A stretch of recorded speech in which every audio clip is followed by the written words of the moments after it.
Sila po. Tayo. Ay, wala pa? Ayan. May bisita kaya tate? May bisita ka? Oo, yan yan. Nagbabible study po. Hello. Magandang gabi. Ayan, te. Luto, oh. Sarap ng luto ni ate, oh. Magandang gabi po. Dagos po ka mo, tukaw ka mo. Ayan. Hindi nakakaintindi ng Bicol. Please come in. Please sit down. Bisaya kasi, Bisaya. Pero maintindihan ko naman Bicol konti. Ito po yung Bible study. Natuto na. Bible study. Ayan. So, yan po. Pasulog tayo ng gabi. Wala po yung mga bata. Ano May ba? mga Kasama bisita po sila. Sila po yung pala nag-Bible study kina Rinali. Ayan, oh. Meron ako na ano magaling. Nag-ano na kayo Bible study, hindi pa? Hindi pa po. Hinintay niyo. Kayo po eh. Hinintay niyo. Sige. Hindi po kayo mag-join. Sige. Para magkaroon po tayo. Kaya pala ang sarap ng ulam ni ate, oh. Adobo.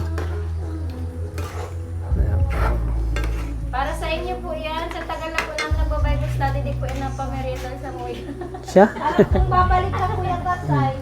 Babalik. Galing po ako ng Batubalani. Nag-vlog din ako doon. May beneficiary ako, eh. Kay Mon po. Hmm. Ganyan lang pala ang pag-vlog. Kala ko maraming mga cameraman, mga kung ano. Wala. Alam yung team. Pag may team, katulad ni Rab, yun, may mga team yun. Oo, parang Marami nakikita sila. ko may mga... Pag pumupunta sila doon sa kapitbahay ko Oo. doon, May kapitbahay ka? si Krista. Si Krista? Oo. Ako nag-ano doon, eh. Yung tahiyan doon sa ano, Ikaw yun? Ay, tama pala si Kuya. pamangkin ko si ano, Lay. Pamangkin mo? Pero lagi mo ko nakita yata doon. Lagi kami pupunta doon, eh. Nagbablog kami minsan, oh. Kasi kami yung, ako kasi yung ano kay Krista. Si Ligayo naka-scout, ako yung nag-refer doon kay Rab. Kaya nga parang pamilyar mo to si Kuya. Paano ka din? Sabi ko, nakita ko na to si Kuya. Doon sa kapitbahay. Yung kapitbahay pala, yung katabi ng bahay la Krista. Tama siya ang pagkakaano. Maalis nga kami 16, sama si Krista. Good luck sa inyo. Oh. Punta kami ng Hong Kong. Ayun. Pati si ate kasama din, si ate Chi. Lagi ko. Updated naman ako eh. Lagi ka nagnood ng vlog, yung love team, yung tandem. Kasi naririnig ko sa kanila, pumunta doon. Minsan yung mga pang-outfit nila, ako nag-a-adjust. Ganun. Yun, yung tahiyan. Tayan. Kumbaga pag malaki yung ina-adjust mo. Oo. Papaigsiyan. Solo lang po kayo lagi pag nag-ganyan. Oo, minsan. Minsan may kasama ako. Kasama. Alalay po kailangan nyo? Kahit taga-ano lang, taga-hawak ng phone. Cameraman. Magkano usapan? Pag-usapan na natin kung magkano. Yung Simulan na natin yung plano. may kami naman ako yung asawa ng kasama ko. Kaso nagtrabaho dito, ako muna mag-isa lang muna. Siya wala pa po si Reynal, eh. Anong oras na po? Mag-Bible study po muna. Bisita po. Bible study po. Ngayon po. Anong oras pa sila madating? Saan si Jillian? Bible study po sila. Di ko man ito naintindihan ng una, pero na sinabi niya ilang. Sa disyerto pala sila. Pag disyerto, si Felipe kasi yun ako. Pag nasa disyerto ka, Diyos, na naintindihan nila, doon na sila unti-unting niluluto. Ang interpret ng yung sa UPC, yan ang interpret sa akin. Tubig daw yun.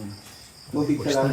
May nakuha silang tubig doon na habang nagdumadaan yung karwahe, habang umaandar yung karwahe, may nakita silang parang pan doon na may tubig. May lumabas daw na bukal. Ay. Yun yung interpretasyon. Pero hindi ako doon naniwala kasi Biglang lumabas yung bukal. Interpretasyon ng tao. Kasi hindi nila naintindihan na yung pinag-uusapan nila si Kristo. Sino ba yung si Kristo? Siya yung tubig na buhay. Rivers of living water. Si yan ang Jesus nagpalinaw Christ. sa akin. Yung Ayan po mga kalingap. Yan, kauwi lang po ni Rinal, eh. Galing school. So, gabi na po siya nakauwi. Matutuwa At si Sir kanina po ay nagba-Bible study po sila. So naabutan natin mga kalingap. Ayan po si Sister Pearly. At siyempre kasama yung dalawa niyang kasama. Ano pangalan mo, sir? Brother Carlo po. Si Brother Carlo at siyempre Si Brother Michael, si Brother Michael. Kapitbahay ni Krista. Krista. O. Tito ka ni Krista o ano? Hindi. Ano lang, kapitbahay lang. Parang close friend lang ganun. Ayan, kapitbahay po. So, andito sila kanina dahil nag-share sila ng Word of God, di ba? Yung salita ng Panginoon. Ayan, kasama si Daddy, saka si Mami. So, ayan. At siyempre si Julian. So andito si Sister Pearly para magbigay ng kaunting sa Panginoon kay Rinali. So, yun. Kaya kami naparito sa bahay niyo, Sister Lay, kasi hindi naman talaga actually kami ang nag-usap na Mike Pen. ano bang gagawin? Kinakain ba ito? Anong gagawin? Hawakan ko lang. Para marinig yung voice. Okay, sige. Ipit ko. Paano ba? Ginaganito. Pasensya na. Uy, edit mo yun baka pangit ako dyan. Ganda puti dito Sister. Mukha mo si Chris Aquino. Talaga.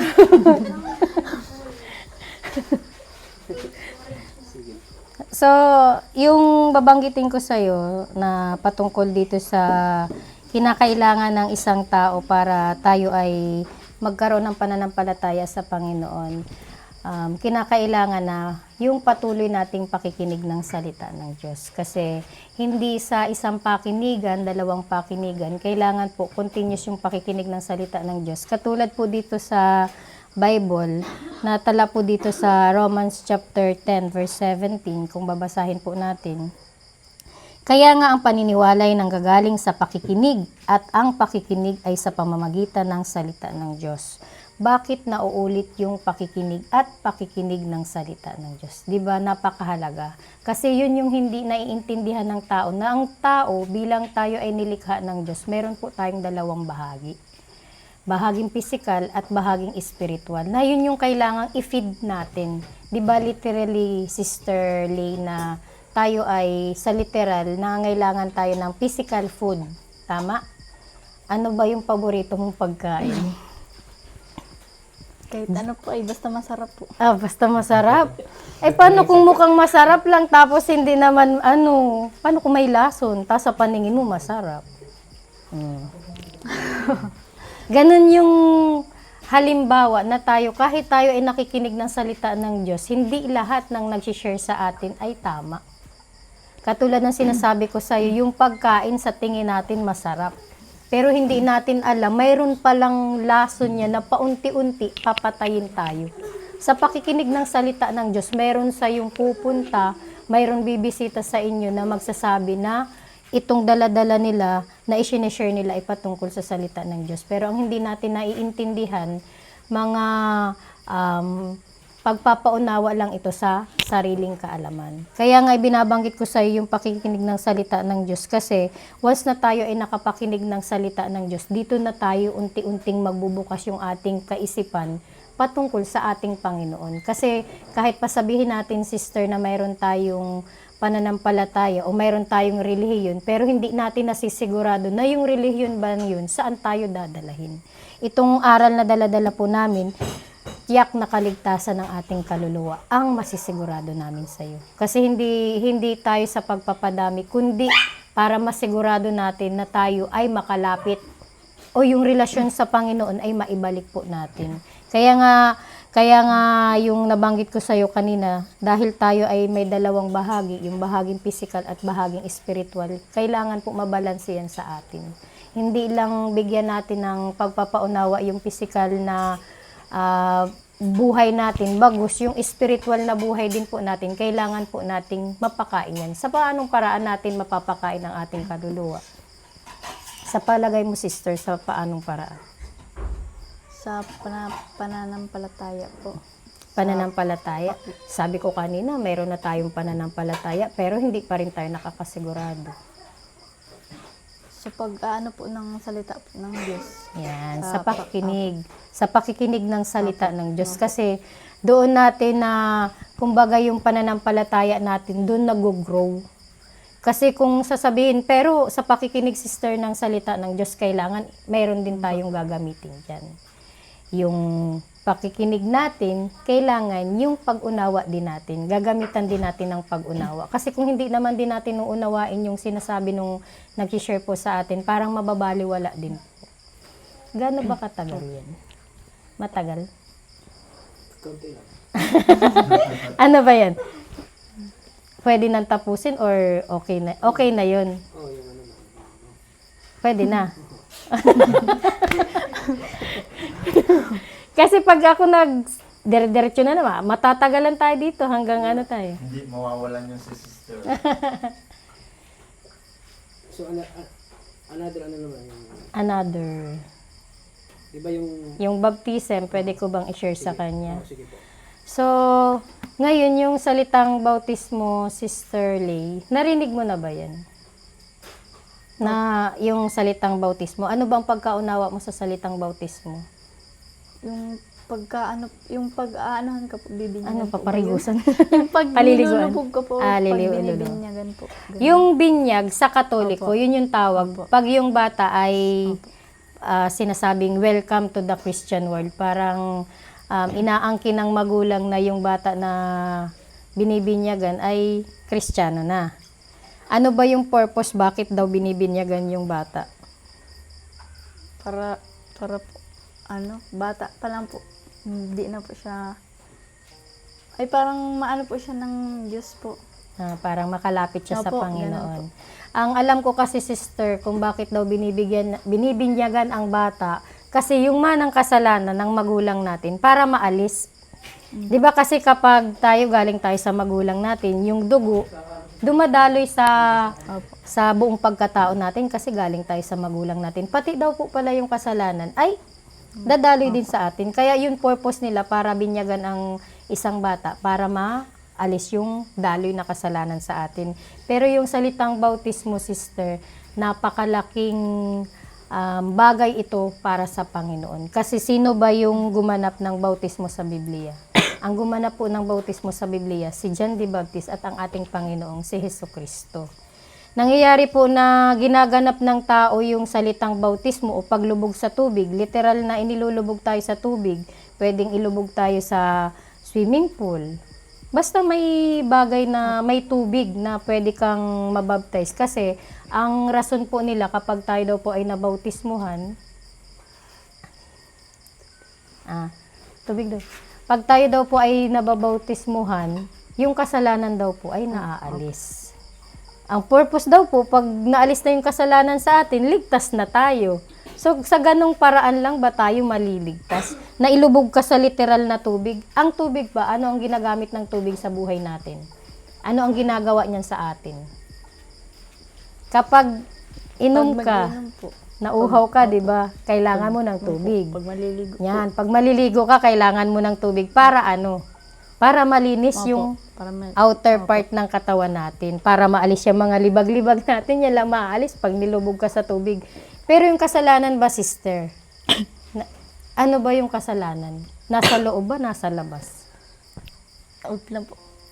Nasa loob po. Huwag kang kalabahan. Hindi Hindi pa ako sikat na artista. Hindi pa ako masyadong sikat. Para, di ba? Pasikat pa lang tayo. Kumbaga, yung kasalanan kasi, kung pag-uusapan natin ang usapang espiritual, yung kasalanan, sister, nasa loob yan ng tao. Hindi yan maaalis ng literal na tubig lang. So, ang kailangan natin, mailubog po tayo sa salita ng Diyos. Yun yung pinakakailangan sa atin para yung kasalanan ay maalis sa buhay natin. So, okay na po ba yun? Okay. So, ayan. Thank you po, Sister Pearly. Salamat sa pag-ano kay Ranalyn sa Okay. ng Diyos. Okay po. Kumbaga, ito ay malaking manungihan sa buhay ng Panginoon.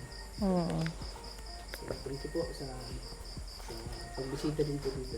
Okay po, sige. So, Salamat po. So ano po masasabi niyo po sa bahay na pinagawa ng Team Kalinga po? Masasabi ko lang, itong bahay na ibinigay sa kanila, deserve nila to eh.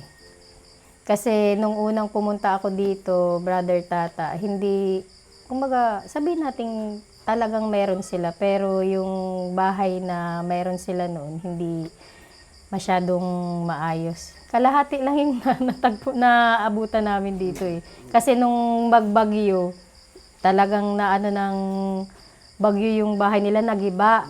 Pero sabi ko nga sa kanila, yung blessings na dumarating sa kanila, gamit lang po kayo ng Panginoon. Yung Diyos pa rin yung pumili sa kanila para mangyari sa kanila na biyayaan sila ng ganitong bahay. Kaya pasalamat man din ako, Brother Tata, na natagpuan mo si Sister Lay at yung biyayang nakukuha nyo ay naibabahagi nyo din po sa kanila. Kaya ang masasabi ko po, pagpatuloy nyo lang yung pagbibigay nyo ng tulong sa kapwa nyo. Kasi hindi lahat ng tao may mabuting puso. Bihira sa tao ang mayroong mabuting puso na kayang tumulong ng kusang loob. Yun lang sa akin, Brother Tata. Thank you po, Sister.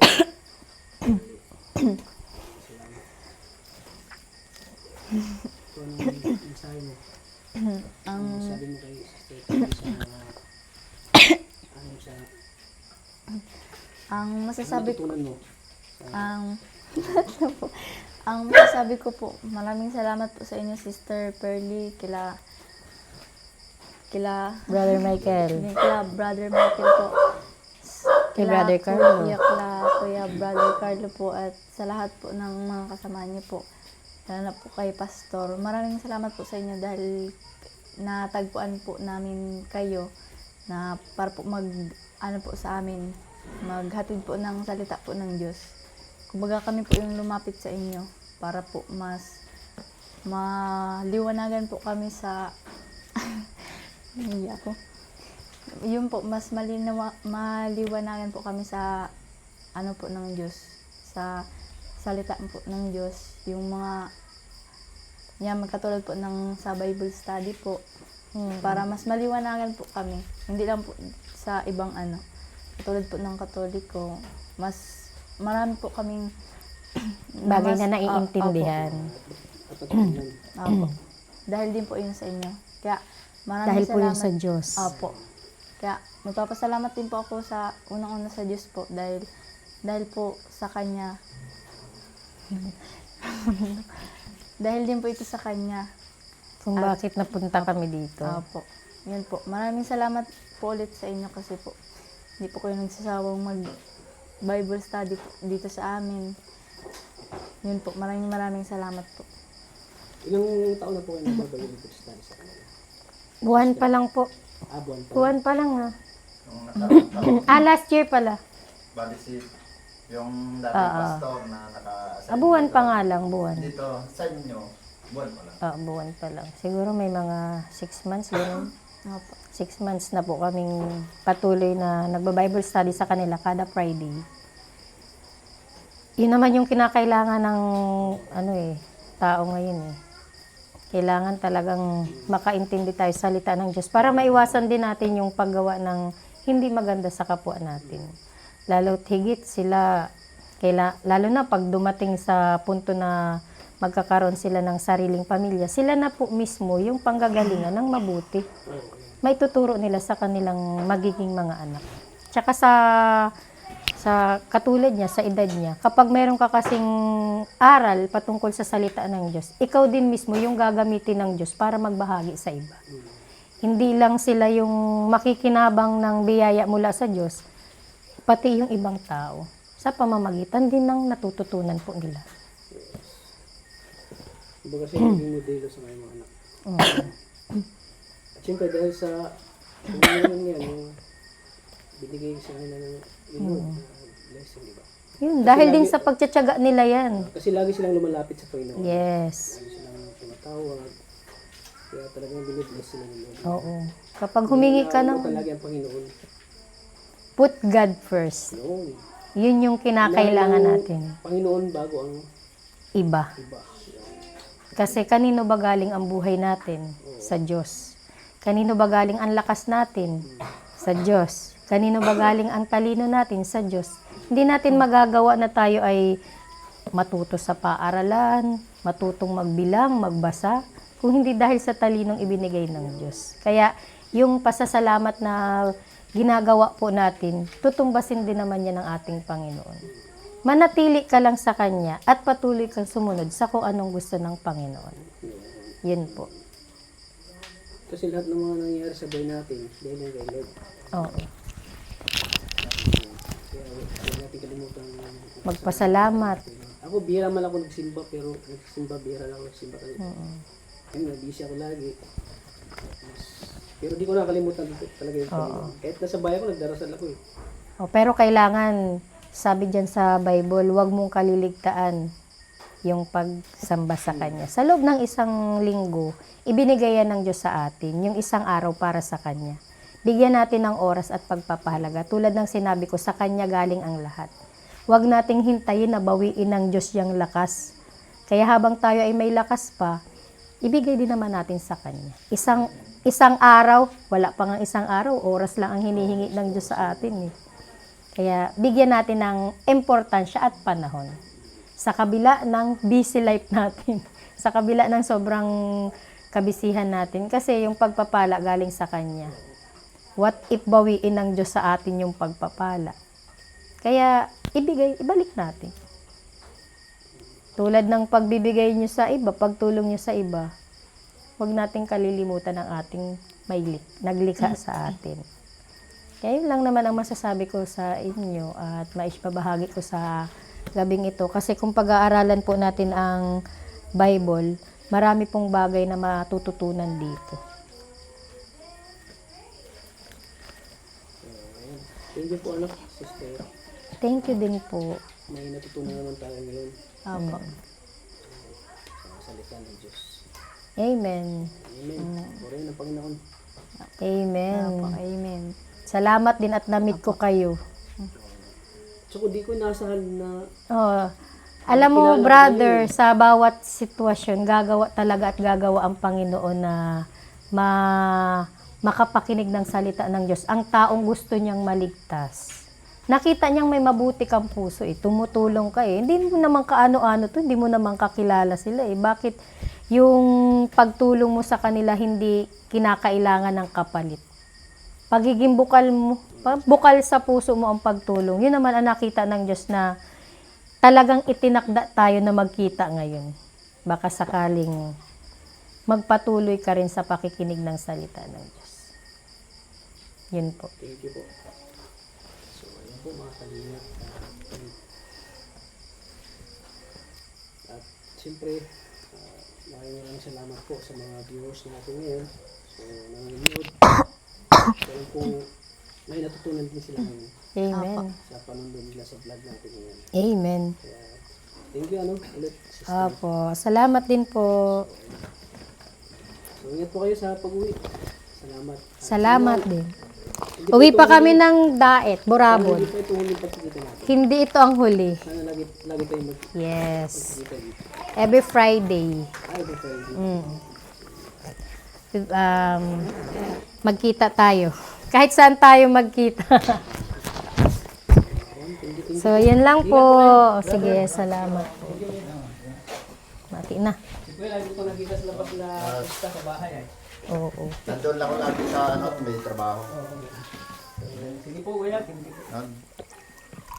Masarap ng tubig dito eh, kaya gusto ko yun. Ingat po kayo. Ayan po. Gabi na po sila. Akala ko kasi kapamilya ni Rinaldi yung dumating. Akala ko kasi bumisita lang. Ano natutunan mo doon?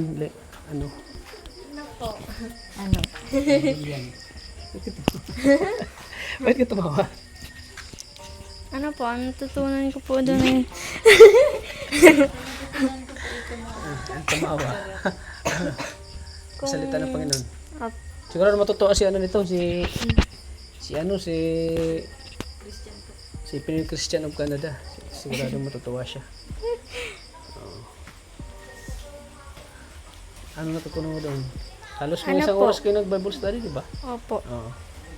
Kung ano pong meaning ng ng 666 na yung pong yung pong number ng devil na Oh, Hindi anong ko- meaning nun? Anong meaning? ano po. Anong Ano meaning? po? Lang po.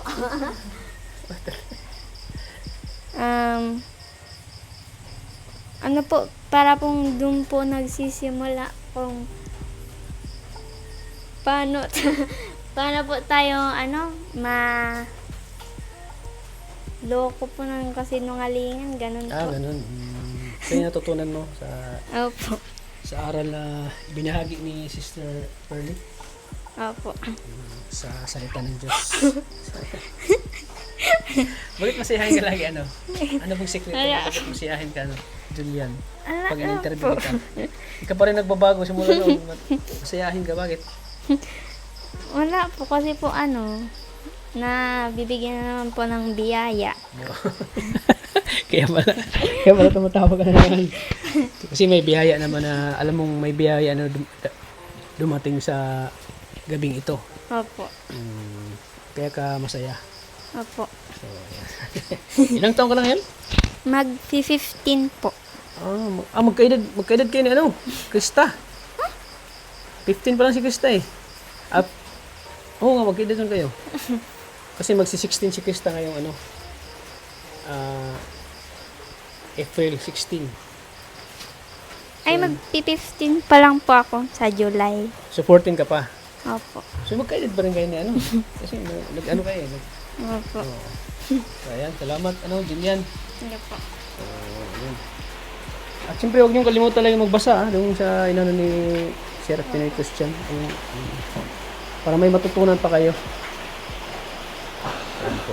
Sinabi na po tayo dito mga kalingap. At sa pagpunta ko dito, yun, may mga akala ko mga ni Rinalik. Mga pinsan yun pala ay ka-church.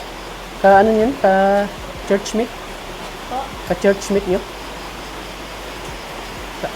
Kaano mo yun sila? Sa simbahan? Opo. Isa po doon yung Silaw? yung isa po doon po dito po namin. Saan dun? Yung pong matangkad pong lalaking na may edad na po. Yung maitim?